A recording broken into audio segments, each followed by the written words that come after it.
Assalamualaikum warahmatullahi wabarakatuh. Waalaikumsalam warahmatullahi wabarakatuh. Selamat pagi. Pagi luar biasa. Lira, yes. Oke, terima kasih tepuk tangan buat kalian. Oke, pagi hari ini, pertemuan kali ini ya, kita akan membahas berpikir komputasional. Tapi sebelum masuk ke sini, kita berdoa dulu ya. Ketua kelasnya siapa? Disiapkan. Siap, doa mulai.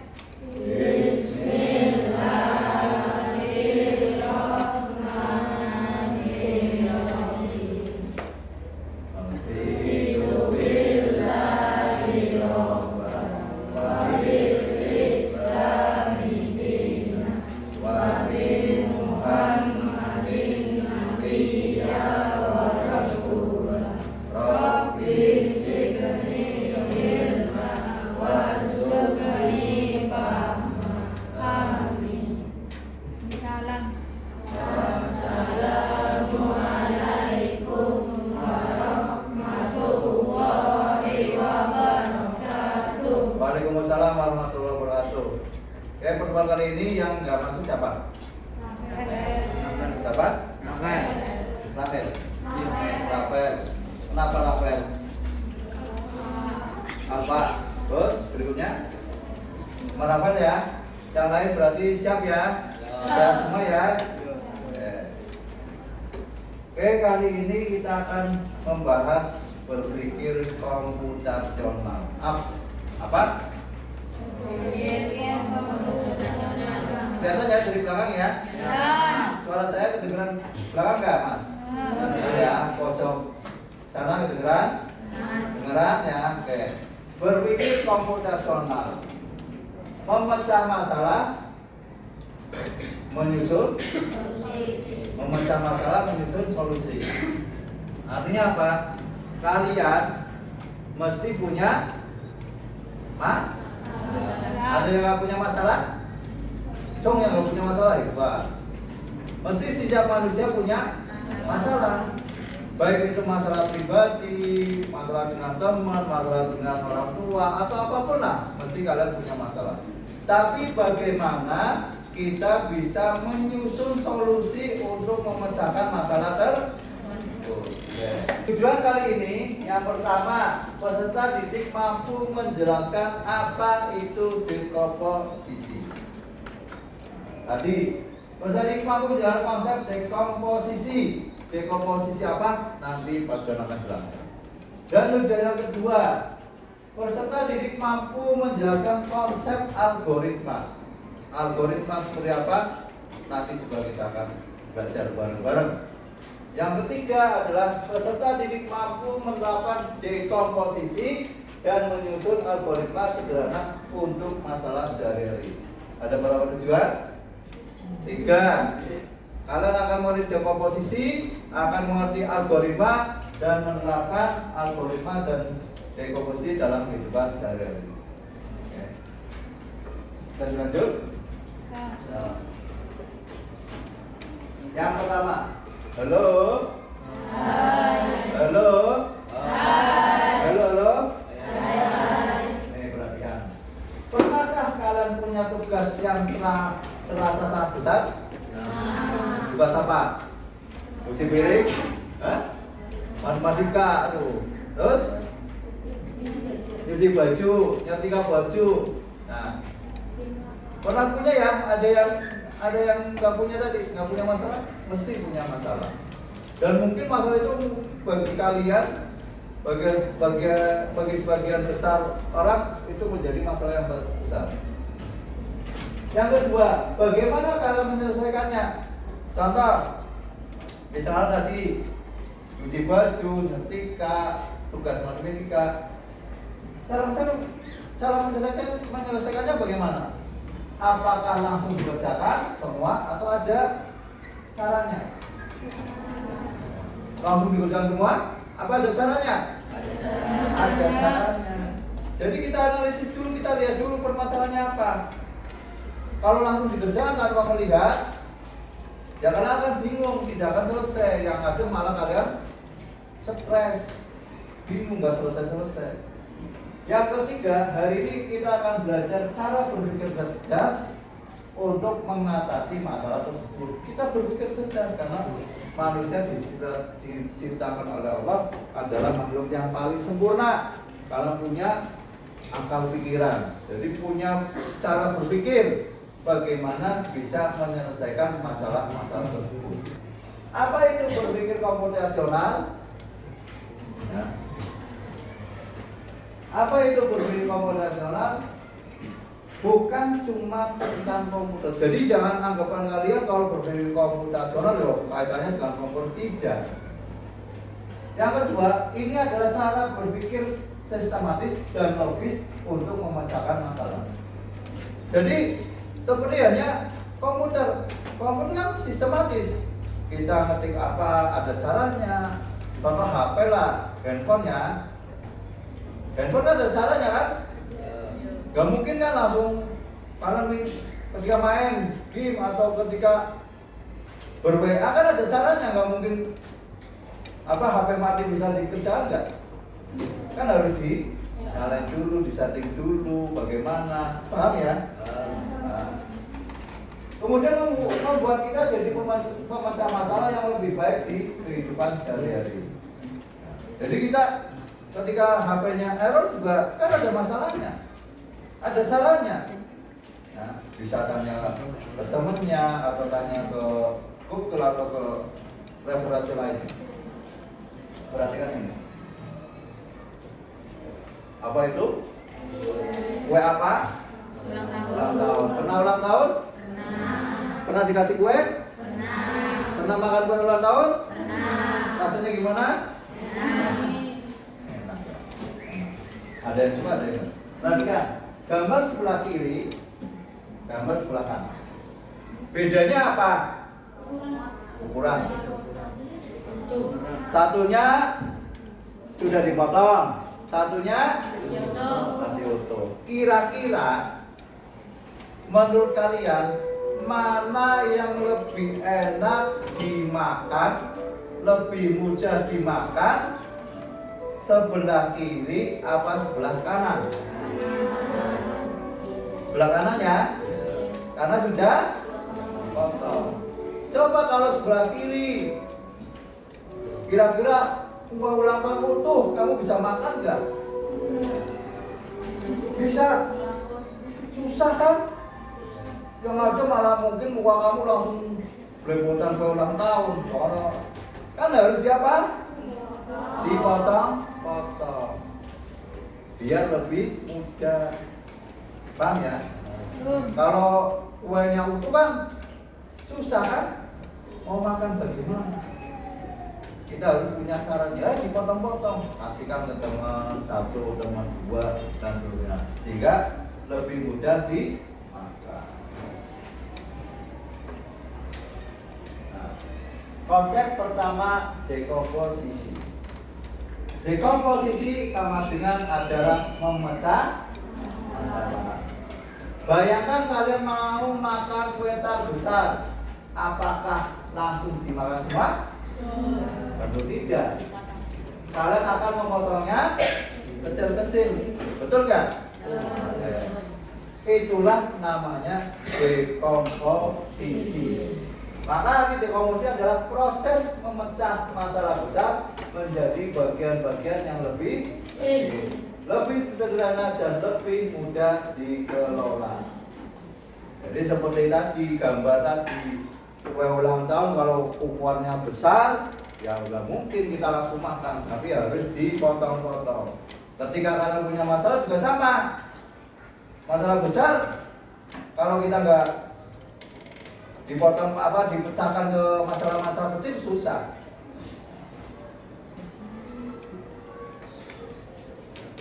Contoh dekomposisi, tugas besarnya adalah membersihkan kamar yang berantakan. Tapi dekomposisi bagian-bagian kecilnya, yang pertama adalah merapikan tempat tidur. Yang kedua, melipat dan menyimpan pakaian. Yang ketiga, yang keempat, Yang kelima, artinya gini, anak-anakku. Ketika kalian bangun tidur katakanlah ya, ketika melihat kamar berantakan kan bingung. Kita mau menyelesaikannya, kita mau merapikannya mulai dari mana? Ya. Kalau kita benar, ya. Kalau kita pecahkan dulu, oh kita mau melipat baju dulu, oh kita mau merapikan tempat tidur dulu, kita mau merapikan buku dulu, kan punya tahapan-tahapannya. Tapi ketika masuk kemudian tidak berpikir, aduh, karena sudah sembilan, biarin aja berantakan. Tidak. Nanti orang tua akan marah, loh, udah besar, udah cakep, udah cantik, gak bisa merapikan tempat tidur.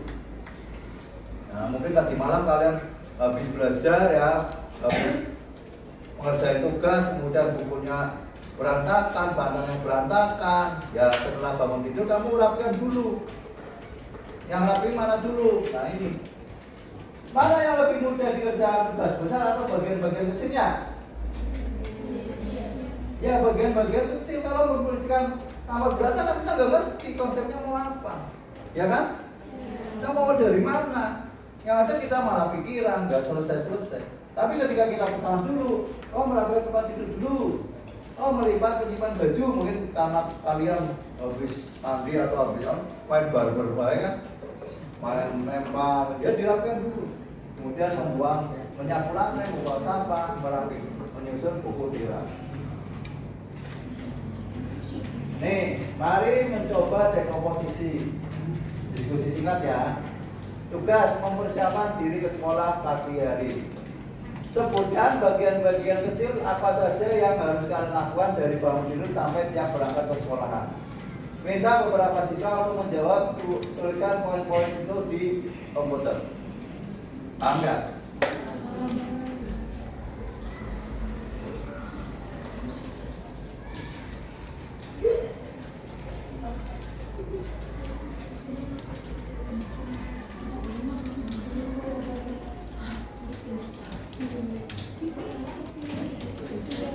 Tidur, mandi, sarapan, olahraga, sepatu, sudah.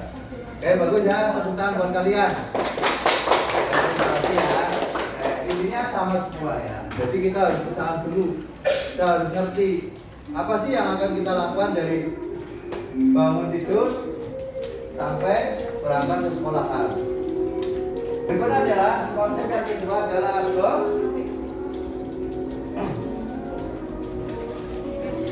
konsep yang kedua adalah apa?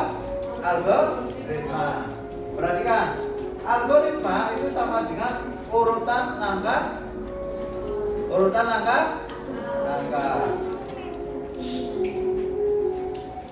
Perhatikan, algoritma sama dengan urutan. Tepuk 1, tepuk 2. Dan kita mulai lagi. Algoritma sama dengan urutan langkah. Kalau kalian mau membuat mie instan, apakah langsung jadi? Tentu tidak. Ada langkah-langkahnya. Yang pertama masak air, kedua masukkan mie, tunggu, masukkan bumbu, aduk, makan. Urutannya adalah penting. Maka algoritma adalah urutan langkah-langkah yang jelas, terstruktur dan terbatas untuk menyelesaikan suatu masalah atau tugas. Tadi ketika kita mau makan mie,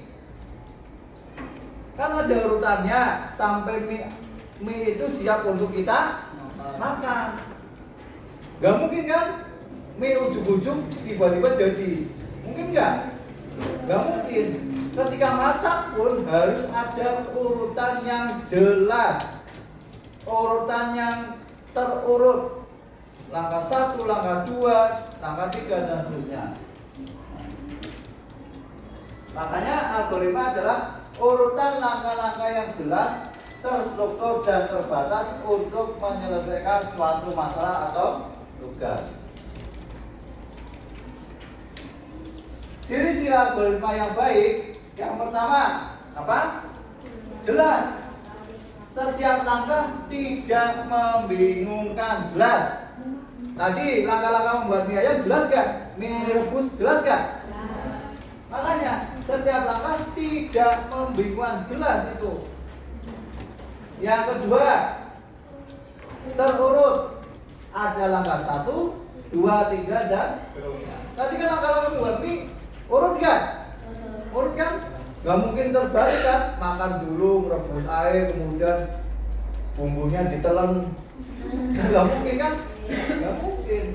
Yang ketiga, terbatas, ada awal dan ada akhir. Awalnya apa tadi ketika kita membuat mie? Rebus air. Akhirnya apa? Akhirnya apa? Awalnya kan merebus air, akhirnya makan. Makanya ada awal dan ada akhir. Rebus, terakhirnya kita makan. Jelas tidak jelas. Kemudian menghasilkan output, masalah terselesaikan. Masalah buat mie terselesaikan karena jelas. Kemudian ada urutannya, kemudian terbatas, ada awal dan ada akhir, sehingga masalah bisa terselesaikan. Contoh algoritma membuat teh manis dingin. Teh manis dingin apa? Es teh ya. Membuat es teh. Algoritmanya atau urutan langkahnya, yang pertama siapkan gelas, teh celup, gula, air panas dan es batu. Yang kedua, masukkan teh celup ke dalam gelas. Yang ketiga, panas secukupnya. Yang keempat, 2 sampai 3 menit hingga warnanya teh keluar. Yang kelima, celup. Yang keenam, aduk hingga gula larut. Yang ketujuh, yang ke-8, bayangkan jika langkahnya terbalik, misalkan es batu dulu baru air panas. Kira-kira jadinya es dingin anget. Nah, susah ya. Karena apa? Es batu dulu baru air panas kan nggak bisa, nggak mungkin. Makanya harus urut, harus jelas urutannya. Paham nggak sampai sini? Dekomposisi. Tepuk 1, 2. Fokus lagi. Dekomposisi dan algoritma sama dengan adalah kunci memecah masalah. Ketika kita menghadapi masalah besar, yang pertama ingat dekomposisi. Pecah dulu masalahnya. Jadi bagian-bagian yang kecil. Seperti tadi, ada kue ulang tahun yang besar, kita pecah-pecah dulu biar bisa dimakan dengan enak, dengan mudah. Berikutnya adalah algoritma. Buat urutan langkahnya untuk menyelesaikan setiap bagian kecil itu. Ketika kita motong kue juga ada urutannya kan? Dan kuenya ada, kemudian ada pisaunya, kita mulai memotongnya dari mana. Kan ada tekniknya, ada urutannya. Seperti aja tadi membuat mie, membuat es teh. Nah, ini akan membuat masalah yang tadinya sulit jadi lebih mudah dikerjakan. Kesimpulan dan refleksi. Yang pertama, kita sudah belajar 2 hal penting. Apa? Yang pertama, dekomposisi, memecah masalah menjadi kecil. Yang kedua, algoritma, membuat urutan, urutan langkah penyelesaiannya. Jadi keduanya sangat berguna untuk memecah masalah apapun. Jelas ya? Jadi harus dipecah dulu, kemudian diurutkan. Oke, terima kasih. Sampai jumpa di pertemuan berikutnya. Tepuk tangan untuk kita semua. Terima kasih dan mohon maaf apabila ada yang kurang jelas, silakan boleh ditanyakan. Jelas gak? Jelas ya. Oke, kita akhiri dengan membaca bacaan hamdalah. Alhamdulillah. Dari Assalamualaikum warahmatullahi wabarakatuh.